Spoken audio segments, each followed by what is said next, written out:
Other mistakes, poor communication skills. This takes practice. You got to look people in the eye. You can't mumble. You can't go, and oh my goodness, rock back in the chair. Absolutely awful. Inappropriate dress or body language. At least once a week, we have to tell somebody in our organization, no perfume, no cologne, no cleavage, no short skirts. Dress, dark suit, white blouse, white shirt, dress like a banker. And it's amazing today, people read this and they still do it. People have the inability, they make the mistake of the inability of being able to communicate what they want in a job when they're asked. Don't offer that until you're asked. But man, you better have a lip load of what makes you good and what you're looking for in a job. And it can't be something like, well, don't have a job, I need one. We know that. You need to bring value to the organization. And then bad-mouthing the last employers. Unbelievable. Look, employers identify with employers. If you say negative things about the folks that you've worked for before, they're going to think that's what you're going to say about them.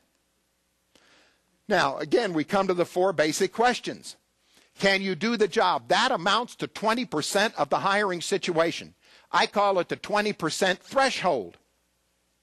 It's going to get you in to the opportunity. Do we like you? That accounts to 40% of the hiring situation. 40%. I don't care how qualified you are. If you don't come across as likable, you won't get hired. And then, are you a risk? And you need to know what your risks are, augment those risks, offset those risks, I should say, when you get into the interviewing situation. If you've had 4 jobs in 3 years, you better be able to answer that for a prospective employer before he asks.